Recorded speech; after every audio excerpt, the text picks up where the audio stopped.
Okay, welcome to That's Good Broncos podcast post-game recap. Denver loses to the Chiefs in Kansas City, 22-16. In a game they could have won, which might make this loss hurt more. I don't even know anymore. Today's episode, though, is brought to you by DraftKings Sportsbook, America's top-rated sportsbook app. And when you download it, use code DNVR when you sign up to take advantage of all of their offers. Also brought to you by my coffee company, benchwarmerbrew.com. And if you need to melt your sorrows in the morning with a hot cup of Java, Benchwarmer Brew is the way to fucking do it. I shouldn't have said the F word right there.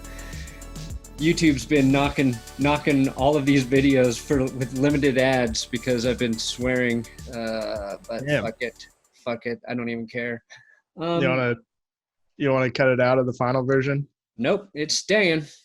It's fucking staying. Fuck it.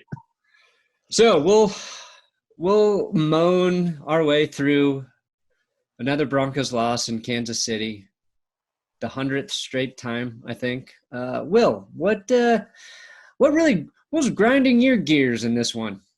Yeah, I mean, when it comes down to it, you'd rather play competitively and lose and be out of it in the first quarter, especially in this matchup and on the road. But it doesn't make it any easier at the end. It's still just such a tough pill to swallow, and it's probably harder, honestly. But you'd prefer it this way. I think the thing that's really grinding my gears about this is something that Vic Fangio said after the game. I got this from a tweet from Zach Stevens. When you play the Chiefs, you're going to have to score. From the guy who punted it with 6 minutes to go, down 3, on 4th and 3 from midfield. Yeah. When you play the Chiefs, you're going to have to score. They scored 16 points in this game. They scored 16 points in the last game. I can't comprehend the cognitive dissonance in this game. And I think they lost this game because of coaching. 16 points is like a cursed number for the Broncos too. I forget how many times they've scored that exact number of points and losses over the last 2 years. I mentioned it in some episode, but it's a lot.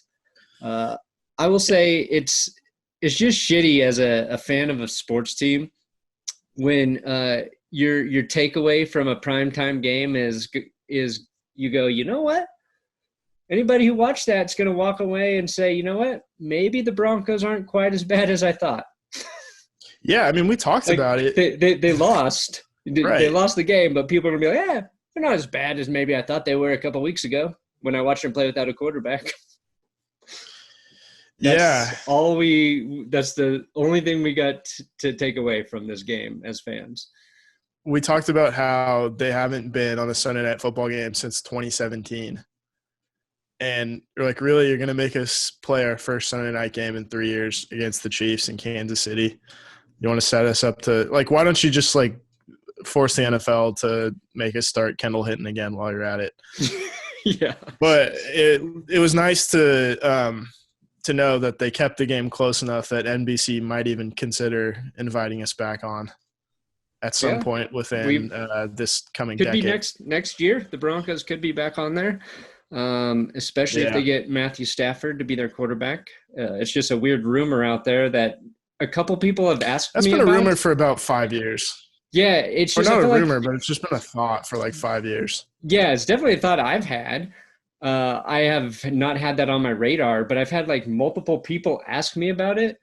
I like when people ask me about shit like that. Like I have an inside fucking lead on it, but it's come up twice, and then seeing him throw 400 yards today makes me go, oh, I hope that wherever they got that, I hope that's true somewhere. Coaching, though, you think coaching cost him the game ultimately? I know what kept him in the game was them not giving Tyreek Hill touchdowns. Oh my God, I don't think I've ever hated a football player anymore at that point where he got the touchdown that got called back, stood backwards at the 1 yard line and backflipped into the end zone. What a douche. Yeah, I don't think there's a less likable guy in the NFL. Well, did you see Travis Kelce call the Broncos the Raiders after the game? They really have cornered the market on douchebag receivers. In his post game, they're asking him, and it was an honest mistake, I think. But he was like, it was a great game by the Raiders. The last two times they've played us, they've really locked down in the red zone, made it tough for us. I was like, did you just call them the Raiders? Like, do I go with he's a really dumb joke? Or do I go with this is the most insulting thing you could call a Broncos fan? Or the Broncos are the Raiders? I think both can be true. Yeah, I think I'm right. Before steam comes out of my ears, we should probably touch on the positives from this game because Sure. I'm not the moral victory type, and I'll never call this a moral victory because the Raiders had a moral victory on Sunday Night Football a couple weeks ago and then lost by like 50 points to the Falcons, and then almost should have lost to the Jets. Yeah. Oh my God. So I think moral victories mean absolutely nothing, and this isn't middle school. So in sports, yes. In my personal life, all I have is moral victories. So true. That's it. No, yeah. In sports, I'll clarify that. Yeah, but please do. So a few things I wanted to touch on that I liked, and we've been really tough on Pat Shurmur, and rightfully so. But over the last, I was going to say 2 games, but the last 2 games with the quarterback, they've done things like today. They successfully completed a screen for a first down. Yep. They did last week too. It was the only pass they completed. They've been pulling guards, which they haven't really done. And they were using pre-snap motion. Yeah. Significantly for, I think, the first time in the season. So, Pat Shurmur was really bad at the beginning of this year, and he's gotten a little bit better. And you can see those – you can see why. Yeah. You can see the little things that he's doing to make it easier. That's part of the reason why Melvin Gordon was over 100 in the first half. And there are some things that I didn't like, obviously. They tried to force feed Phillip Lindsay, and the only kind of plays they called for him were runs up the A-gap. Which I just didn't understand. They have no creativity when it comes to getting him the ball, and that was really frustrating. And all of these things, like I said, probably the last time we played the Chiefs, are so amplified when you see Andy Reid and what you're able to watch Reid do with capable offensive players on his team. Right. And I mean, Phillip Lindsay and Jerry Jeudy were questionable heading into this game, and Jerry Jeudy definitely didn't look like himself, at least in terms of he didn't get the ball thrown his way. So I don't know how often, he was. Yeah, maybe kind of a decoy. It felt like he was a little bit of a decoy. And it's like also it's for me, it's not even about like the creativity of getting Phillip Lindsay the ball. It's more when one guy is clearly just working so well, why even get away from that? And then I also felt like later in the second half, the Broncos had that touchdown drive, right? That was great. And then it's like the Chiefs, I think, scored again. And then it's like the Broncos just got away from what was working earlier. It's like they're trying to play that quick, let's get some big chunk yardage type plays. And I felt like late in the third and in the fourth quarter, they needed to stay with that run game that was working, and they kind of just got away from it. And they had chances to win, obviously. And maybe like when you want to criticize Fangio for punting, 6 minutes left, maybe he just believes in his defense too much to get a stop there or whatever. But okay.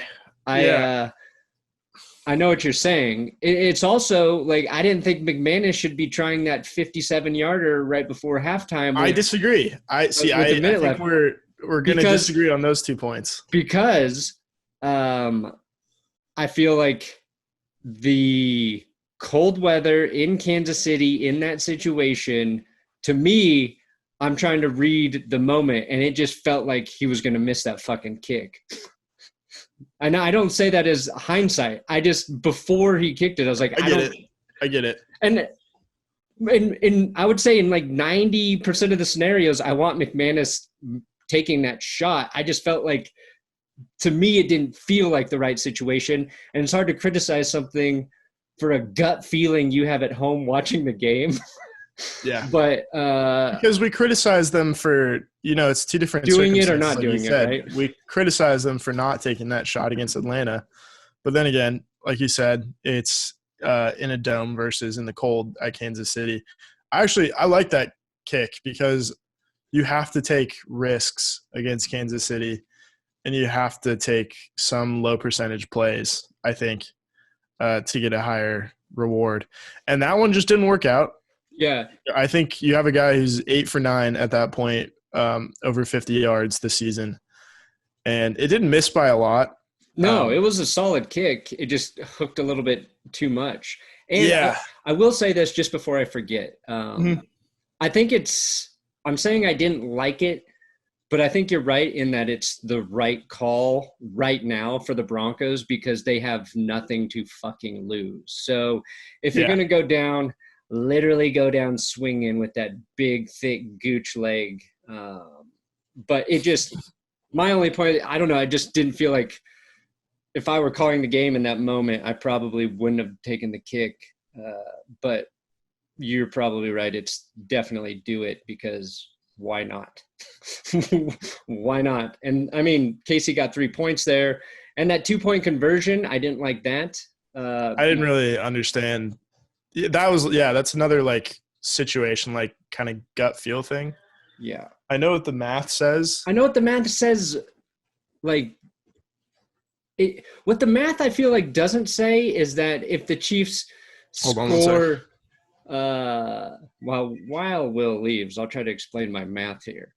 It's if you get that. My dad's phone was hooked up to the Bluetooth speaker, and he's like playing some racing game on his phone, so I had to turn it off. He's like, oh, fuck this Broncos game. Let me get in on. Oh, man, I was trying to think of this racing game I used to play as a kid.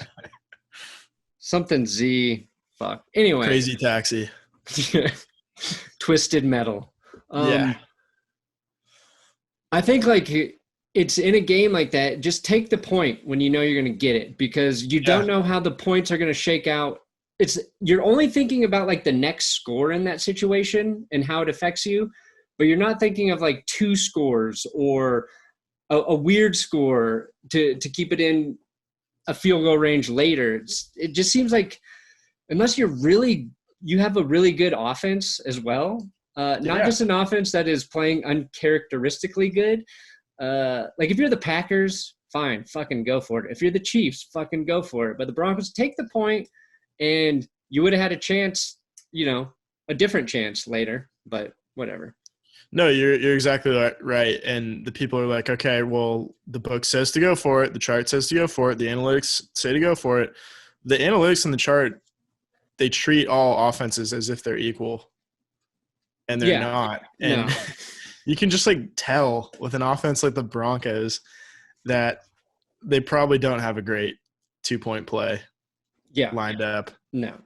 And so, like it's like trying to shift. It's like trying to shift up like a beat up Toyota Corolla into 5th gear at that point. Like, let's save that for the offenses that we know can do it consistently.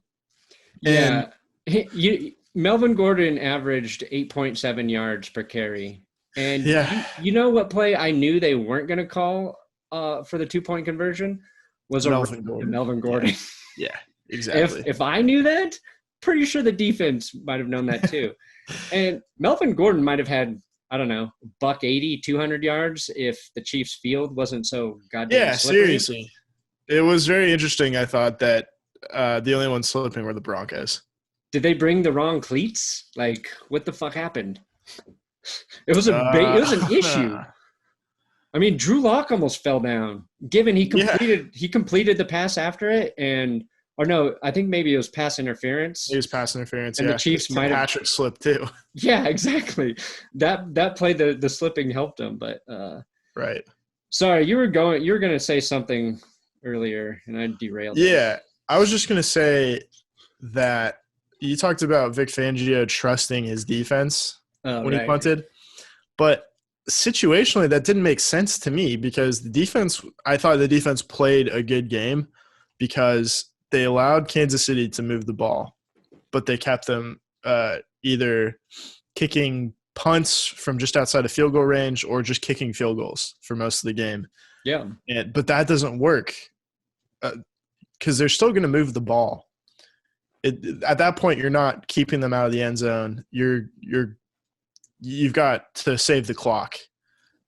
And they didn't keep them they didn't force a 3 and out at any point, I don't think, in the second half. Oh, in the second half, yeah, I definitely don't think so. Yes, so you can't really trust your defense to go 3 and out and get the ball back immediately. You can trust them not to score, not to score a touchdown, which they didn't. But at that point, it doesn't matter. You need the clock and timeouts to go the full field. I didn't say it made sense. I said I think that's what Vic was thinking. Yeah, well, I think it was a bad decision by him. Yeah, I look at this like a mind reader. I try to get inside their minds. Before we bitch too much more, big positive for me, Shelby Harris. Shelby Harris, having him back on the defensive line made a big difference. The most banged up area of the Broncos has been the D-line, and getting a guy like that back, you just tell, better against the run. Did he bat down multiple passes again? Yep. He definitely batted down what I'm assuming would have just been a touchdown pass from Patrick Mahomes on 3rd and goal. He tackled Mahomes on a 2nd down run by the goal line that would have gotten the Chiefs at least very close to scoring a touchdown. And somehow a 300-pound man, he's around 300, right? He chased down Tyreek Hill on the sideline and tackled him. This is a guy that just had COVID. Yeah. Chasing down Tyreek Hill. It's maybe one of the most badass plays that I'm not sure will ever get the credit it deserves. Yeah. I had to do like a double take in my mind. I was like, oh yeah, Tyreek Hill or Shelby Harris got him there. I was like, wait, where did Shelby Harris come from with Tyreek Hill running down the sideline? Given Harris had an angle to get in on the play, but he's one of the last guys I expected to be the last line of defense on Tyreek Hill. So yeah, you watch defensive backs give up on Tyreek Hill. Yeah. And to have your 3-technique defensive tackle come all the way down the field and make the play. Yeah, we saw Duke Dawson give up about 40 yards before Tyreek Hill caught the pass on that touchdown. That didn't count. It was a game that I really think having Bryce Callahan might have made a difference for the Broncos. Stopping one drive, making one or two plays, whether it was Tyreek Hill or Travis Kelce, I would have assumed they would have had Bryce Callahan. Bryce Callahan probably would have matched up with Travis Kelce, maybe. Maybe. Kelce had 136 yards and a touchdown. It was just the wrong game to not have that piece. So that hurt him. Agreed. Even though I think they're missing a lot of pieces for this game. Whoa, yeah. I mean, we're beyond fucking complaining about that. Yeah. It just felt. I mean, it is on one hand, and I'm anti-moral victory, like I said, but the fact that this is a Chiefs team almost at full health. They were missing Mitchell Schwartz, and I think it showed that they were missing him because Mike Remmers was in touching tribute to his Super Bowl 50 performance, was holding on just about every play or getting beat off the line. The Chiefs are lucky Von Miller wasn't playing because exactly, yeah, what he can do to Mike Remmers. Ugh. Right, but the Broncos are so outmanned and just under the gun so much, and they've had so much shit go wrong for them. It feels like the Chiefs have everything's broken perfectly for them. And the fact that they were in this game shows that, it was nice not to have the game over by the second quarter. Yeah, it was at least it was a competitive game, and I didn't want to stop watching it. Yeah, I that's didn't how I think the felt Broncos like were going to it would win. be. Yeah. I didn't think they were going to win when they had the lead going into halftime. Nope. I was worried the Chiefs were going to come out and score like 4 touchdowns in the second half, and that did not happen. The Broncos played a full game, so you're right. It's like the lamest way to talk about a football game too. She's like, It is, yeah. I don't think it like projects anything going forward, and that's kind of what I think the definition of a moral victory is that it's a loss that is a sign of victories to come. I don't think it matters in that case because it's, the NFL and every team's really, really fucking hard to beat. Just ask the Raiders. But, yeah, I liked the way they fought. I like the general pregame strategy containing the Chiefs offense, letting them move the ball, but, battening down the hatches in the red zone and on third down when it mattered. Yeah, came up short. Yeah, I think maybe a takeaway is that this game was good evidence that your offensive coordinator has to tool his game to match what Drew Lock's strengths are. Until he develops into a full-fledged NFL QB, if he ever develops into that. And I wasn't super impressed with Drew Lock today. His touchdown pass to Tim Patrick was great. He made some nice throws in this game. Oh, that was an only Mahomes kind of touchdown pass. Yeah. I don't think Mahomes has ever had to fit a pass into that kind of window. It was beautiful. But he starts the game with the bad interception. And then that last drive, he was not making. I don't put that on Lock. That's on coaching to me. No, he had a minute left and no timeouts. Yeah, no, I understand that. But on his throws, it was like he was picking the wrong guy every time. And by the wrong guy, I mean he was throwing it to the Chiefs. That's fair. It's really sad that Justin Simmons is like one of the close to the best safety in the league, but Drew Lock gift wraps a bunch of interceptions to Tyrann Mathieu every year, so he gets all the picks. He gets all the love and all the hype. No, it's just I'm with you in that I don't think this is I'm sold, I'm not sold on Drew Lock type of thing. It's a process, right? And I mean, we saw Justin Herbert play like shit today against the Patriots. Who could have seen that coming? Big day for me. Justin Jefferson breaking 1,000 and Justin Herbert losing by 45 points. Yeah, if you didn't listen to the Patreon prediction episode, which I posted on the That's Good Sports main channel, Will was all over shatting on Justin Herbert and so not on Justin Herbert, but just everybody who thinks that it should be a foregone conclusion that he needs to be the rookie of the year when he's 1-9 as a starter this season. Something ridiculous like that. 2-9. 2-9 as a starter.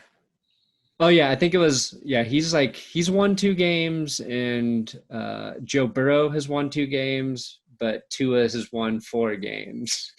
Yeah. In the young QB race. Somebody just had – it'll be in the best and worst. Somebody had it's really stupid but funny Tua meme.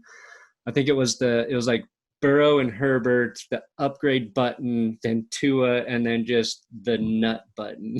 I was like, all right. Speaking of nutting, DraftKings Sportsbook, America's top-rated sportsbook app, good segue, is wishing you the happiest of holidays. And to kick off the season of giving, DraftKings has new promotions and odd boosts every day this week. Luckily for us sports fans,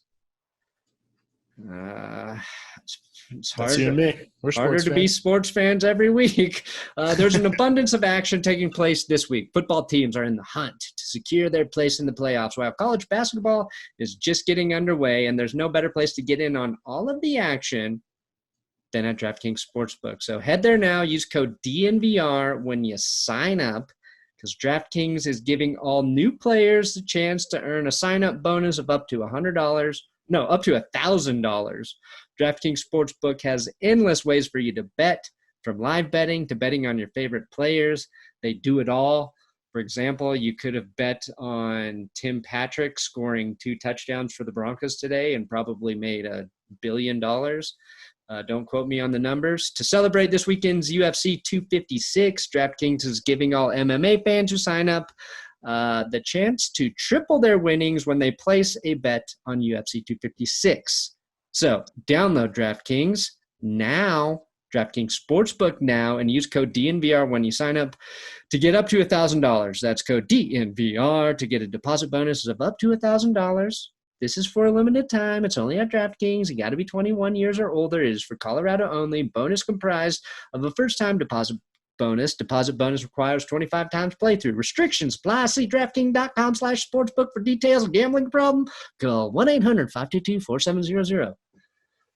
Next DraftKings read, I'm going to try to do 10 different accents. Can you do it in John Hamm? That's the real question. That's the only one I can't do. I am John Hamm. I was having a few beers over at my friend's house last night, and I fell asleep around midnight and woke up like half an hour later on the couch, and I woke up just doing John Hamm. I'm not sure why, but it came out so smoothly after like 4 or 5 beers. Yeah, you know what I want us to write up is an ad for benchwarmerbrew.com, my coffee company. But I want us to write it like we actually got John Hamm to do the voiceover for it. Yeah. And then we'll have you read the John Hamm voiceover. Yes. And we'll make it really stupid. I'm also going to do like a fake coffees for closers bit. Oh, the Alec Baldwin. Yeah, so when he starts yelling at Jack Lemmon, I'm just going to shoot me being the guy that he yells at. Your name's Levine. You call yourself a bench warmer, you son of a bitch. It's like, no, Alex, this is coffee for people who can't close. Yeah. You fucking jerk. That's everybody loves that movie, but it never gets better than that one scene. No, I mean, that scene is just incredible. Like 5 minutes of fucking fire, and then the rest of it's just a teleplay on, it's just like it's a play that they shot as a movie, which sometimes is great. You just got to be in the mood for that kind of thing. Yeah. I always found that the rest of the movie it didn't quite live up to it. That's a little controversial. But with one thing I wanted to ask you was, who's watching for the Glengarry Glen Ross takes? Stick around. Anyone that's still listening probably is on board with whatever we have to say, I would imagine. All right. But the Patriots are 6-6 now. Fuck. They've been creeping up on my radar a little bit. I know they've been on yours. Yeah, I mean. All right, what's like 1 to 10? Where are you in terms of Patriot anxiety? Oh, I'm not worried about them. To me, I don't care anymore. I don't care if they succeed. Yeah, sure? Yep, 100% sure. Are you sure? I've told you before, I like Cam Newton, so I don't care if he succeeds there. They just beat the best quarterback in the AFC West by 45 points. Yeah, they had a game. It was the Chargers. I'm not worried about it. I was so wrong. I picked the Chargers to win that game. I also criticized Cam Newton for his touchdown to interception ratio. And then you're like, yeah, but he's got 10 rushing touchdowns. And I was like, I don't care. I want to see him throw passes. And then he like rushed for 2 and threw some in there. Maybe just 1, but he played a good game. The Patriots, Belichick just took advantage. Yeah, Stidham threw, I think, the last touchdown. Their defense blocked a Chargers field goal attempt, which was a decent little effort by the Chargers to get into field goal range right before halftime. And then, boom, blocked kick taken for a touchdown. And the Patriots returned a touchdown on a punt. So basically, when the Broncos imploded against the Chiefs the first time they played, that's like what the Chargers did against the Patriots. Just all 3 phases shit the bed. My point was, I don't care if the Patriots win. I don't care if they sneak into the playoffs. Okay. I have said that I learned I hate Tom Brady more than I actually hate the Patriots. So you got to get past the Browns, the Titans at this point, and the forgetting one. Raiders? The Raiders are 6-6. Yeah, I don't respect the Raiders anymore as a football team. Oh no, the Raiders are 7-5. They did win. Yeah. I just in my mind that game was a loss. Are you talking about the AFC playoff standings right now? Yeah. Let's see here. Well, the Dolphins too. So. Oh yeah, Miami. It is still pretty tough for the Patriots, but I wouldn't put it past them. Yeah, where are they? Oh yeah, they're 6-6. So outside of the playoffs, they've got the Ravens and Raiders ahead of them. And then in the playoffs right now, it's the Colts, Dolphins, Browns, Titans, Bills, Chiefs, Steelers. So it's a long journey. I don't know what the rest of the Pats schedule is. I think they have to win every game. Yeah. I know if Tom Brady was there, it would be the easiest schedule in the NFL, not just this season, but for any season statistically. It is so incredible that the Dolphins and Bills got really good the year he left. Yeah, the first year that they would have even if the Patriots were great right now, and that the Dolphins always inexplicably beat the Patriots once a year anyway, but you would have said, oh, Bills Dolphins games, those are going to be competitive for the Patriots, instead of looking at their schedule and going, those are wins for the Patriots, wins and wins. The Jets, the Bills, and the Dolphins, always bad. Brady got out of that division at the right time.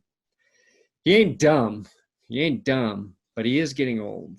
So he's getting very old. One last question that kind of relates to our Sunday night game is, where is your confidence in terms of the other AFC playoff teams beating the Chiefs? Rank these three teams. Maybe I'll do four teams in order of confidence beating the Chiefs.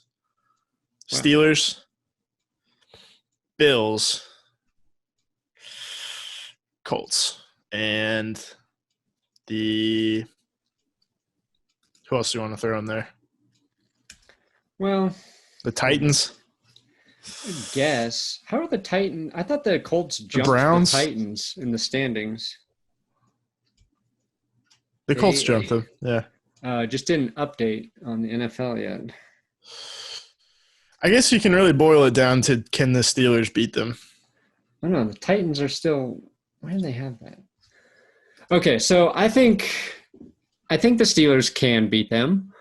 I think the Browns can beat them. And I say that not confidently, because I think the Browns could lose to them by a lot.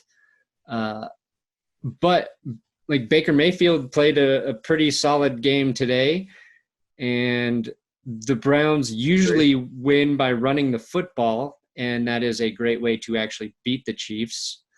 The Titans, they have the people to beat the Chiefs, but after they got worked by the Browns today, it's just every time I start to feel good about the Titans, then they lose a game or they drop 2 games.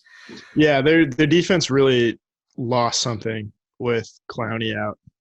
I don't know, Clowney doesn't put up big sack numbers, but Clowney does a lot of things on defense. Yeah, and they lacked something up front, I think, today. Yeah, and so you can only do so much without pass rushers. I don't feel good about the Colts being able to beat the Chiefs, and that is 100% because I don't trust Phillip Rivers against the Chiefs. Understandable. Buffalo would just have to play their best game, and the Titans and the Bills. I don't think there's any way the Browns do it. Sorry, the Titans and the Bills I think could do it, but they would have to play pretty much a perfect game. And the Steelers, I don't think they'd have to. I still think the Chiefs would beat the Steelers when it comes down to it, but I don't think the Steelers would have to play a perfect game because they can. They can beat you multiple ways. They can put up a shit ton of points, and Minka Fitzpatrick could jump out of nowhere and pick a ball off. Yeah, and the Steelers have consistent pass rush too. So Yeah. like the kind of pass rush that would actually, cause Mahomes some problems. Yeah, which it felt like it did today at points. They had a pretty decent pass rush, I thought. No, I thought the Broncos were fine today. I mean, I did learn that Chris Collinsworth can compliment Patrick Mahomes 3 times in one go around. I know exactly. Yeah, the touchdown pass to Travis Kelce. He was like, I don't know what I'm more impressed by. Yeah. Him getting the defense to jump, him buying time, or him making the throw. Something like that. It's like, fuck off. Yeah, there was a point, a very brief moment in time where, you know how NBC does like the picture-in-picture 30-second commercials? Yeah. Rather than cutting to the full commercial. Right. So they had the State Farm Patrick Mahomes commercial cut next to a picture of Patrick Mahomes sitting on the bench. So it was Mahomes on both screens at the same time. This is probably how people felt with Peyton Manning, except for the slight difference that Patrick Mahomes has no like acting talent or comedic timing like Peyton Manning. Say what you want. Say what you want. You can't say Peyton Manning's not funny because he's got chops. He's got chops there. Mahomes doesn't. Brady doesn't. Aaron Rodgers can be funny. It's all right. Like a snarky, like sarcastic thing. Yeah, some guys got it. I'd rather listen to Aaron Rodgers, I think, for like an hour on a podcast. But I think Peyton's got him beat in a, 30-second ad. Oh, for sure. For sure. No, Rodgers, like when Rodgers gets on Pat McAfee's podcast, he's honest.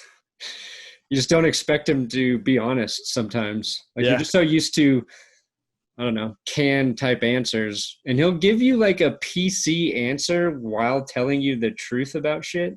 I don't know. It's interesting to me. No, it's funny because like Kirk Cousins and Aaron Rodgers said essentially the same thing about COVID both on Kyle Brandt's podcast. Essentially, like they weren't really afraid, but Rodgers just said it in a way that got him in zero trouble, and Kirk Cousins said it in a way like out of 10, like 0 out of 10, 0. I'm not scared of it at all. If I die, I die.